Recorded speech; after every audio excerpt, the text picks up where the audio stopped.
Cette semaine à Ben Explore, je vous emmène faire un road trip à moto dans une des plus belles régions du Québec, Charlevoix.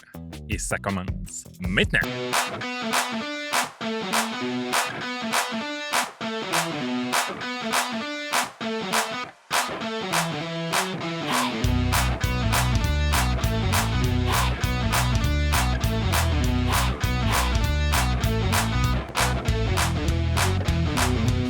Ceux qui me connaissent savent que je suis un grand amateur de voyage, mais pas seulement, de moto également. Et qui dit moto, dit voyage, dit road trip à moto. C'est pour ça que je veux vous présenter ma nouvelle dernière, la Royal Enfield Hunter 350. Je vous montre ça tout de suite.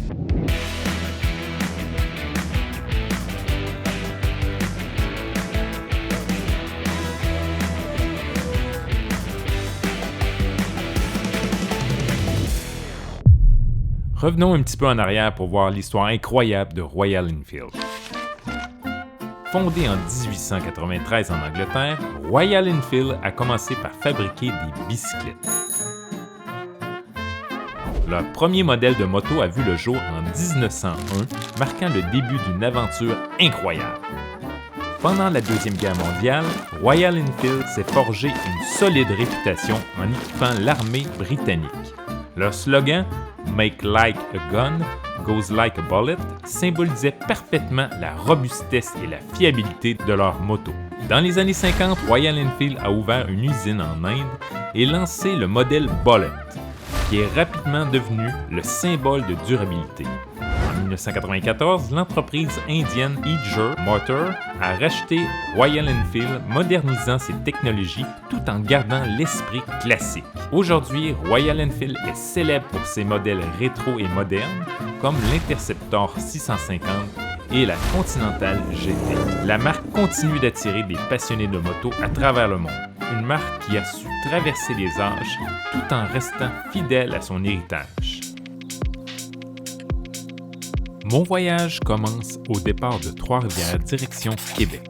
J'ai prévu emprunter la route 138, communément appelée le Chemin du Roi, pour pouvoir longer le Saint-Laurent en passant par tous les jolis petits villages et profiter de cette route mythique pour tous les motocyclistes. Premier arrêt, Baie-Saint-Paul.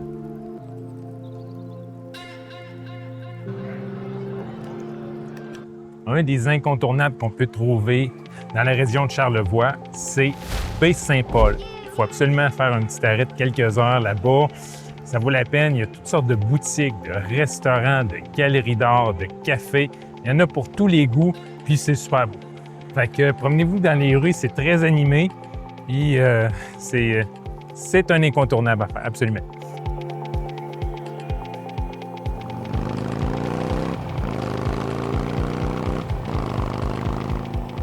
Un autre des incontournables à voir absolument si vous faites un road trip à moto, c'est la Malbaie. On a un point de vue justement ici incroyable. On doit juste monter un petit peu sur la 138 puis vous allez apercevoir ce beau belvédère-là. Il est super beau, ça donne vraiment une vue de l'ensemble de la ville, là. C'est magnifique, surtout quand il y a une belle température comme ça, là, ça vaut vraiment la peine de voir ça. Fait que c'est un petit arrêt, là, je vous dirais une petite pause de moto, ça fait du bien parce qu'à un moment donné, on a le cul en compote. C'est pas super le fun. Il faut prendre plusieurs breaks pour que ça devienne agréable.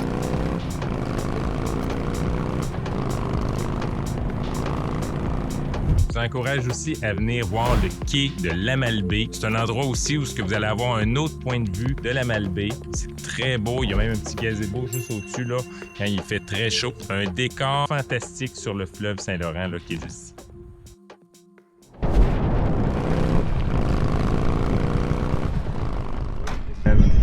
C'est quoi? C'est la file d'attente pour aller sur le traversier? Ouais. Est-ce que ça coûte quelque chose? Non, c'est gratuit. OK.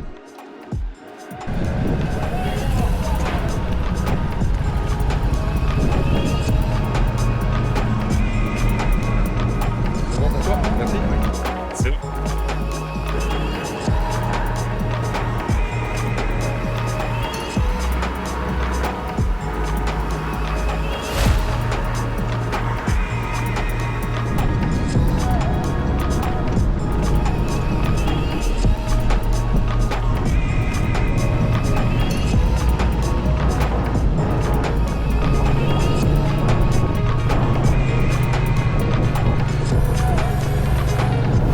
présentement à l'Île aux Coudres, dans un petit café-restaurant qui s'appelle La Fabrique de l'Île. C'est super beau, puis ça a l'air fabuleux. J'ai pas encore mangé mon repas, mais j'ai commandé un sandwich fromage de chèvre et noix, qui a de l'air excellent, servi avec une petite salade. Ils sont en train de le préparer. Et le décor ici est magnifique. On est comme sur une genre de petite terrasse extérieure, plus naturelle, avec des tables à pique-nique, puis des petites chaises toutes dépareillées. C'est vraiment chouette. Belle petite place que je vous encourage à venir découvrir.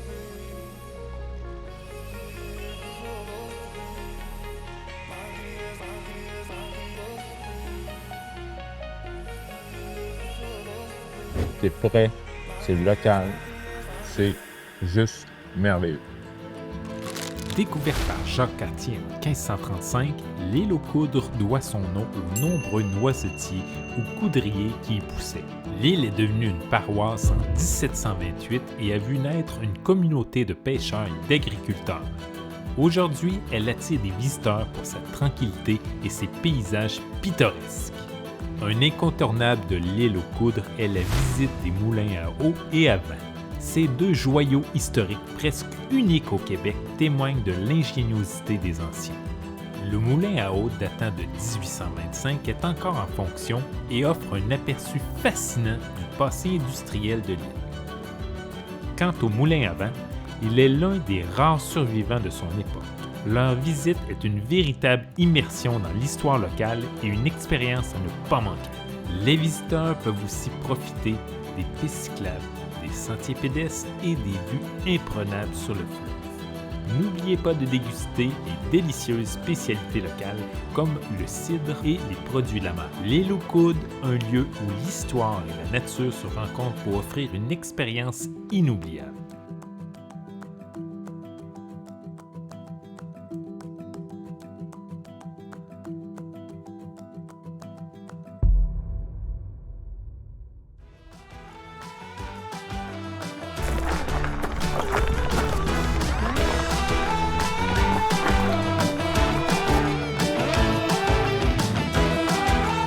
Donc, en résumé, j'ai parcouru plus de 651 km en moins de 2 jours. L'itinéraire, Trois-Rivières, direction Lamalbaie, en passant par Baie-Saint-Paul et l'île aux Coudres, et maintenant, retour à Trois-Rivières. Merci d'avoir regardé la vidéo. Si vous avez aimé, n'hésitez pas à mettre un pouce en l'air et à vous abonner si ce n'est pas déjà fait. Je vous dis à bientôt pour une prochaine découverte.